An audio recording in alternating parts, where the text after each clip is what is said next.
మొన్నటి వరకు లోకల్ ఎన్నికల మీద వైసీపీ కాస్తంత దూకుడు కనబరిచింది. మీటింగులు పెట్టుకోవడం, అలాగే కమిటీలు వేయడం ఇదంతా.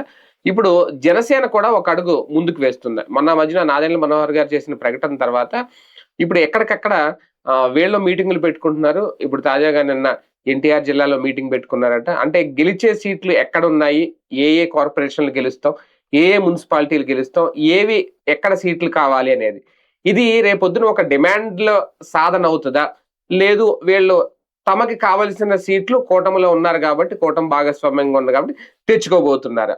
ఇదే అంశం మీద చర్చించే ప్రయత్నం చేద్దాం. సార్, మామూలుగా మొన్న కూడా మనం మాట్లాడుకున్నాం దీని గురించి. నాదెండ్ల మనోహర్ గారు చెప్పిన తర్వాత ఇప్పుడు విజయవాడ మున్సిపాలిటీ అడుగుతున్నారట. అంతేకాదు ఆ పరిధిలో ఉన్న ఇప్పుడు నందిగామ, తిరువూరు, కొండపల్లి ఇవి కూడా అడుగుతున్నారట. అయితే ఇక్కడ తెలుగుదేశం పార్టీకి కూడా పట్టున్న ప్రాంతాలు. ఇది అంటే వీళ్ళ డిమాండ్ అని అనుకోవాలా, లేదు అంటే వీళ్ళు కూటమిలో ఉన్నారు కాబట్టి అడిగితే నిజంగా ఇస్తారా? అంటే బేసిక్ గా దాన్ని ఏమంటారంటే ఇంటర్నల్ గా ఒక గేమ్ ప్లే చేశారు. అవునా? అంతే. ఇదే ముక్క పవన్ కళ్యాణ్ వెళ్ళి చంద్రబాబు దగ్గర కూర్చుని ధైర్యంగా అడిగి తీసుకోమనండి. అంటే వీళ్ళు ఇప్పుడు ఎక్కడికక్కడ మీటింగ్లు పెట్టుకుంటున్నారు కాబట్టి ఫైనల్ ఏంటో ఆ లిస్ట్ పంపిస్తారేమో కూటమికి. కరెక్టే, అది నువ్వు ముందు కదా మాట్లాడుకోవాల్సింది. ఇప్పుడు ఆ లెక్కనైతే రేపు తెలుగుదేశం వాళ్ళు కూడా అన్ని చోట్ల మీటింగ్ పెట్టేసేసి మన సీట్ తెలుగుదేశం అని రాసి ఇచ్చారు అనుకోండి. మా వాళ్ళు రాసి ఇచ్చారు కాబట్టి ఇదే మాదే అంటే అప్పుడు బీజేపీ వాళ్ళు ఆడిపోవాలి. ఎందుకే బేసిక్ గా సమస్య ఏంటంటే వీళ్ళకి మొన్న బాగా ప్రెషర్ ఎక్కువైంది.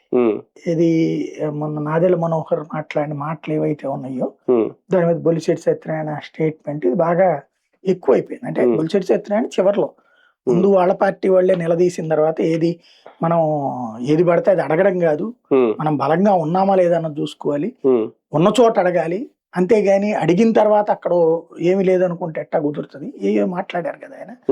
దానికి అమాయకంగా ఆళ్ళ పార్టీ వాడే చప్పట్లు కొట్టారు కదా. 12 సంవత్సరాలు అయ్యాక కూడా ఇంకా మనకు బలం ఉందా లేదా అని ఎత్తుక్కోవాలి అనుకుంటే ఇంకా పార్టీ ఎందుకు అన్నటువంటి ప్రశ్న పెద్ద ఎత్తున వచ్చింది. మనం అప్పుడు మాట్లాడుకున్నాం కూడా. నేనే చెప్పే ఏ ఊళ్ళల్లో జనసేనకు బలం ఉంటుందో. మనం ఆ రోజున మాట్లాడుకున్న ఊళ్ళలో ఒకటి విజయవాడ. అది ఇప్పుడు వీళ్ళు ధైర్యం చేశారు. అంటే వాళ్ళు నమ్మారు విజయవాడలో బలం ఉందని వాళ్ళకి కూడా తెలిసిపోయింది. వాళ్ళకి గుర్తుకొచ్చింది. ఇప్పుడు 2009లోనే ప్రజారాజ్యంగా పోటీ చేసినప్పుడే 2 సీట్లు గెలిచి 3వ సీట్లో సింగిల్ లార్జెస్ట్ గా ఉండేది, 2వ లార్జెస్ట్ వచ్చింది. అప్పుడు వంగవీటి రాధా సెకండ్, ఇటు పక్కన వెల్లంపల్లి శ్రీనివాస్ గెలిచాడు, అటు పక్కన యలమంచిలి రవి గెలిచాడు ఆ రోజుల్లో. అట్లాంటి విజయవాడలోనే వీళ్ళు మొన్న సీటు తీసుకోలేకపోయారు, ఒక్క సీటు కూడా. అది విచిత్రం, అమాయకత్వం. ఇప్పుడు విజయవాడ కార్పొరేషన్ కావాలంటున్నారు. తెలుగుదేశం పార్టీ అసలు వదులుకుంటుందా? మళ్ళీ ఇక్కడ ఇంకో ట్విస్ట్ కూడా ఉంది. చిన్ని రేజ్ చేశారంట కదా పాయింట్. ఇప్పుడు గ్రేటర్ చేయాలి దాన్ని అంటే ఇప్పుడు కార్పొరేషన్ ఎన్నికలు అసలు జరగకూడదు, ఒకవేళ జరిగితే మళ్ళీ 5 ఏళ్ళు ఆగాలి. అందుకని అది మరి క్యాన్సిల్ అవుద్దో లేదో తెలియదు కానీ చేసే ఆలోచనలో ఉన్నారు. అదే కనుక జరిగితే అప్పుడు వీళ్ళ పరిస్థితి ఏంటి? అప్పుడు గుంటూరు అడుగుతారు, లేదా గుంటూరు కూడా కలిపితే అక్కడ అడుగుతారు. బలం ఉండాలి కదా ఫస్ట్ వీళ్ళు అనుకున్నది. వేరే చోట బలం ఉంటదా? గోదావరి జిల్లాలో బలమేనండి. వీళ్ళు నన్ను అడిగితే ఒకటి ఇది గ్రేటర్ విజయవాడ అని పెట్టగలిగితే మాత్రం, గ్రేటర్ అమరావతి అని పెట్టగలిగితే చంద్రబాబు నాయుడు మంచి స్టెప్ తీసుకున్నట్టు.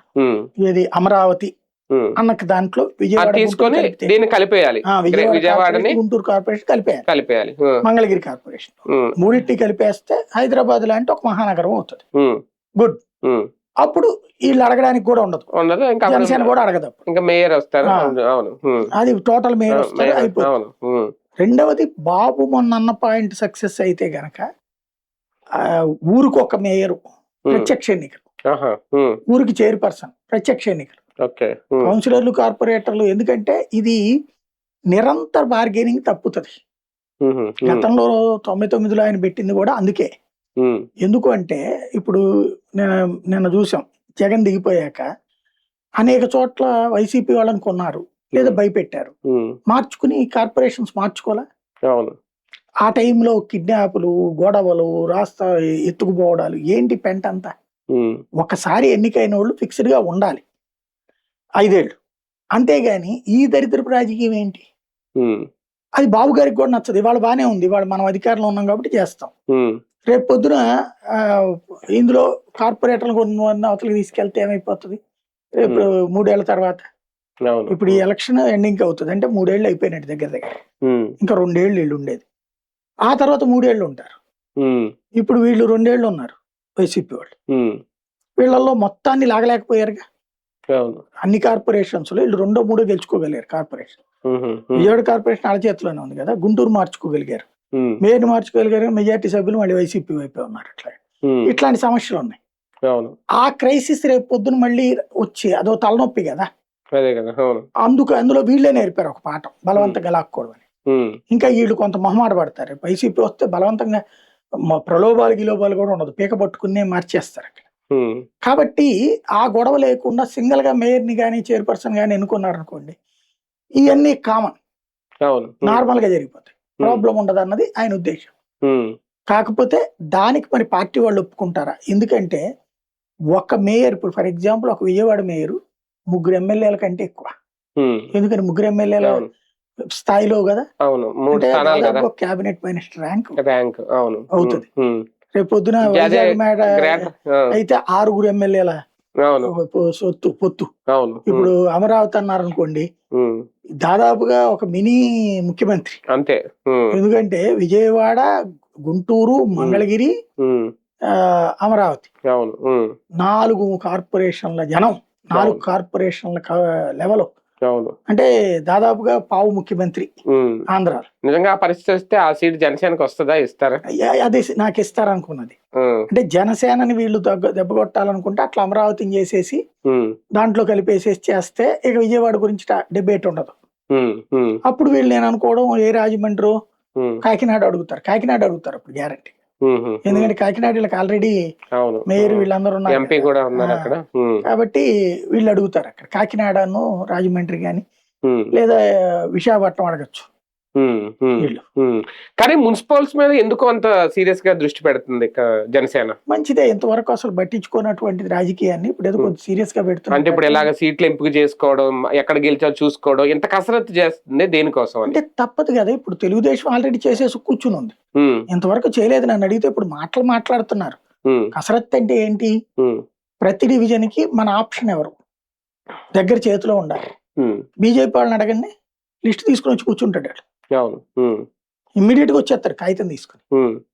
దీంట్లో మనం ఎదురుగుండా లిస్ట్ పెట్టుకుని, నీ లిస్ట్ ఏంది, మీ దాంట్లో సుబ్బారావు, ఇతని కంటే నా దగ్గర ఉన్న రామారావు మంచోడండి, శక్తివంతుడు, ఇతని దగ్గర డబ్బులు ఉన్నాయి, ప్లస్ ఏమైనా చేయగలడు, పబ్లిక్ లో ఉన్నాడు. మీ దగ్గర ఉన్నాడు పొల్లారావు, మా దగ్గర ఉన్న లక్ష్మణరావు. ఇట్లా లెక్క తీసి అంటే కూటమిలో ఉన్నారు కాబట్టి ఈ ఎన్నికల ద్వారా ప్రజల్లో తమ పట్టు తెలుసుకోవడానిక, కూటమిలో పట్టు పెంచుకోవడానిక? అంటే దాని రెండింటికంటే కూడా కార్యకర్తను సంతృప్తి పరచడానికి. కార్యకర్తలకు పదవులు అయ్యి జనసేనలో ఎమ్మెల్యేల్లో 300 మంది తెలుగుదేశం వాళ్ళే ఉంటారు. ఎంపీల్లో మాత్రమే, ఎంపీల్లో ఒక ఆయన వైసీపీ, ఒక ఆయన వీళ్ళ తరపున మనిషి, ఓ రకంగా చెప్పాలి. సరే ఇప్పుడు ఉంటాడు అనుకోండి, నడుస్తుంది అంతే. ఆ కమిట్మెంట్ ఉన్నోళ్ళు ఎంతమంది ఉన్నారు? ఇంకోటి, ఎన్ని సంవత్సరాల నుంచి చించుకున్నోడికి ఇంకెప్పుడు వస్తాయి పదవులు? నామినేటెడ్ పదవుల్లో వీళ్ళకేమో 30% ఇవ్వలేదు, 5%, 10% ఇస్తే చప్పట్లు కొట్టుకునే పరిస్థితి అయింది. ఇప్పుడు ఇంకా ఉన్నది ఇది ఒకటే ఆప్షన్. ఇక్కడ సీట్లు సాధిస్తేనే సాధించినట్టు, లేదంటే ఇక్కడున్న పార్టీ ఎంతో అంతే ఇక మిగులు. ఇప్పుడు కూడా తెలుగుదేశం వాళ్ళకి నువ్వు జనసేన కోటలో టికెట్లు ఇచ్చారనుకోండి, నోట్లో ఊస్తారు సొంత కార్యకర్తలు. ఇప్పటికే తిరగబడుతున్నారు, నామినేటెడ్ పదవులు 2 ఏళ్ళైనా దిక్కు లేదని చెప్పేసి. రేపు పొద్దున గనక ఇప్పుడు మళ్ళీ తెలుగుదేశం వాళ్ళను ఇంకొకళ్ళను ఏ కోటాలోనో తీసుకొచ్చి జనసేన కోటాలో దూర్చారనుకోండి, చాలా పెద్ద గొడవ అవుతుంది. గెలిచే సీట్లు ఎంపిక చేసుకోవడం అంటే రేపొద్దున వాళ్ళ స్థానాలను కొంచెం తగ్గించుకోవడమా, లేదంటే ఎక్కువ తీసుకుని ఓడిపోయే కన్నా మొన్న 20 తీసుకున్నా హ్యాపీగా గెలిచాం కాబట్టి ఇప్పుడు కూడా తక్కువ స్థానాల్లో గెలుచుకుంటే బెటర్ అనుకుంటా. బాబు గారు ఆ మాట చెప్తారు, మీరు ఎన్ని గెలుస్తారా అవి బొట్టరండి అని చెప్పారట. అవునా? ఓకే. జనసేన వాళ్ళకి బీజేపీకి పర్సంటేజీలు ఏం నేను చెప్పను, పర్సంటేజీలు చెప్తే గనక మీరు రేపు పొద్దున గెలవకపోతే కూటమి పరుగు పోతుంది. అట్లా కాకుండా మీకు ఎక్కడ స్ట్రాంగ్ ఉందో చెప్పండి, మనం చర్చిద్దామన్నారట. అంటే అక్కడ తుస్సు, అంటే అక్కడే పర్సంటేజ్ అనే పాయింట్ పక్కకి వెళ్ళిపోయింది. కాబట్టినే ఇప్పుడు సమస్య. అందుకని వీళ్ళు లేదు మాకు బలం ఉంది అంటున్నారు. ఎక్కడైనా వీళ్ళ కసరత్తు చాలా వీక్ గా. కానీ కూటమిలో పొత్తు ధర్మంలో ఇలాంటివి రేపొద్దున లాంగ్ టర్మ్ సక్సెస్ అవుతాయా? తెలుగుదేశంతో పొత్తు అట్లాగే ఉంటది. ఇంతకుముందు బీజేపీకి ఎన్ని ఇచ్చారు వాళ్ళు, ఇప్పుడు ఎన్ని ఇస్తున్నారు? జనసేనతోనైనా అంతే, కమ్యూనిస్టులతోనైనా అంతే.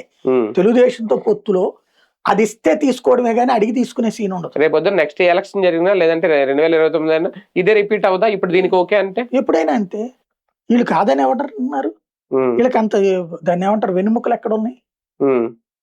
అప్పుడు వీళ్ళ బలం పెరిగిందని ఇంకెలా తెలుసు? జనసేనకి సంబంధించి పవన్ కళ్యాణ్, నాదెళ్ల మనోహరు, కందుల దుర్గేష్, నాగబాబు ఈ ఉమ్. నలుగురికి బాగా చూసుకుంటే చాలు.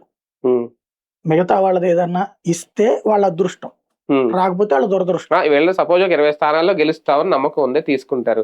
మిగిలిన స్థానాల్లో వీళ్ళ పట్టు ఎంత ఉందో తెలియాలంటే ముందు అక్కడ పోటీ చేయాలి కదా. అసలు ఇది చేయకుండా ఈ తీసుకొని సరిపెట్టుకుంటే జనసేన బలం పెరిగింది ఎప్పుడు తెలుస్తుంది వాళ్ళు అంటున్నాను అట్ట ఎందుకు అనుకుంటున్నారు?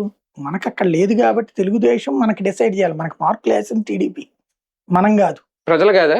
ప్రజలు కాదు, మన కార్యకర్తలు కూడా కాదు. ఉమ్. ప్రజలు వేస్తే కనుక ఎట్లాగా? క్రిందటిసారి వేయలేదు కదా 2029లో. ఉమ్. వాళ్ళు పద్దాక అదే మాట అనేది 2019లో ఉమ్. మాకేయలేదు కదా. ఉమ్. కాబట్టి ఈ మమ్మల్ని గుర్తించి మార్కులు వేసింది తెలుగుదేశం. ఉమ్. దాని చేత మార్కులు వేయించుకుంటే చాలు అనుకుంటున్నారు వాళ్ళు. అంటే వీళ్ళలో ఒక రకంగా ఇది తిరుగుబాటు అనడానికి లేదేమో. ఒకవేళ బాబు గారు మీరన్నట్టు చెప్తే లేదు, ప్రశ్నించే స్థాయికి ఏమన్నా వచ్చారా? మాది మాకు కావాలని అడిగే స్థాయికి ఏమన్నా ఎవరు వస్తారా? ప్రశ్నించేది ఏం లేదు. బార్గెనింగ్ అడిగేటప్పుడు ఎట్లా ఉండాలి? నాకు ఎంత పర్సంటేజ్ కావాలి, అవును. ఇదిగో నాకు ఈ ఊళ్ళల్లో మా జనసేన బలంగా ఉంది ఆ మాట చెప్పానండి మీటింగ్ లో. నేను చెప్పా మొన్న, విజయవాడలో స్ట్రాంగ్, గోదావరి జిల్లాలో స్ట్రాంగ్, ఏలూరులో స్ట్రాంగ్ గానే ఉంటారు, 30% పైనే ఉంటారు వాళ్ళు. అట్లాగే కాకినాడలో స్ట్రాంగ్ గానే ఉంటారు, భీమవరంలో స్ట్రాంగ్ గానే ఉంటారు, తణుకులో స్ట్రాంగ్ గానే ఉంటారు, అదేది రాజమండ్రిలో స్ట్రాంగ్ గానే ఉంటారు. ఈ అన్నిటి చోట 30% బలం అయితే గ్యారంటీ. అదే అవును, 30 గ్యారంటీ ఉంటది జనసేనకి. ఆ స్థాయిలో టికెట్లు ఇస్తారు అక్కడ. ఆ తర్వాత విశాఖపట్నం నాకు తెలిసి అక్కడ కూడా 30% ఉంటది బలం జనసేనకి. విశాఖపట్నము, విజయవాడలో అయితే 50-60% ఉంటది బలం. ఎందుకంటే ప్రత్యక్షంగా చూసాం మనం లాస్ట్ ఇది ప్రజారాజ్యం. అట్లాగే గుంటూరులో 30% గ్యారంటీ ఉంటారు వీళ్ళకి బలం. ప్రకాశం జిల్లాలో 20% ఉండొచ్చు. తిరుపతిలో మళ్ళీ వీళ్ళకి 30-40% ఉంటది బలం. అట్లాగే లెక్క చూసుకోవాలి వీళ్ళు. ముందు ఏ డివిజన్ కి ఎవరెవరు మనోళ్ళు స్ట్రాంగ్, ఇందులో స్ట్రాంగ్ వాళ్ళని గ్రీన్ మార్క్, కొంచెం వీక్ గా ఉన్న వాళ్ళని ఎల్లో మార్క్, పెద్దగా ఉపయోగం లేదనుకున్న వాళ్ళు రెడ్ మార్క్ వేసుకుని నీ దగ్గర పెట్టుకో. ప్రతి మున్సిపాలిటీ 123 మున్సిపాలిటీలు, 11 కార్పొరేషన్లు, జిల్లా పరిషత్తులు అన్ని దగ్గర పెట్టుకో లిస్టు. అప్పుడు చెప్పు, ఇదిగో మేము 30-40% ఏరియాలో స్ట్రాంగ్ గా ఉన్నాం కాబట్టి మాకు కొంచెం గట్టిగా కావాల్సిందే అని అడగాలి. అదేమి దగ్గర పెట్టుకోకుండా నోటితో ఉపన్యాసాలు చెప్తే అడిగితే చంద్రబాబు నాయుడు లిస్టు పట్టరా అంటాడు.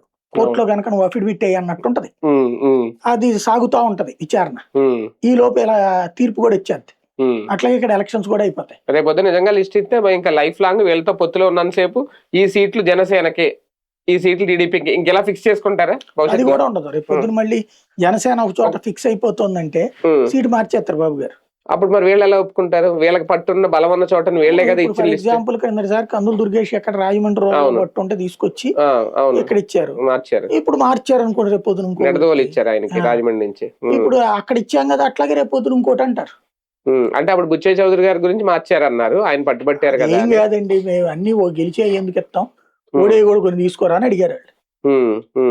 కానీ గెలిచారు కదా ఆయన, అక్కడ అదృష్టం. రేపు కూడా అదే జరుగుతుందేమో, రైట్ చూద్దాం. కానీ మున్సిపల్ ఎన్నికలకు సంబంధించి అయితే గట్టిగా పట్టుపడుతుందా జనసేన? సీరియస్ కాన్సన్ట్రేషన్ అయితే చేస్తుంది. అది రేపొద్దున కలిసి వస్తుందా లేదు, ఈ సీట్ల ఎంపికలో, సీట్ల కోటాలో, కూటమిలో ఏమైనా వివాదాలు మొదలవుతాయా?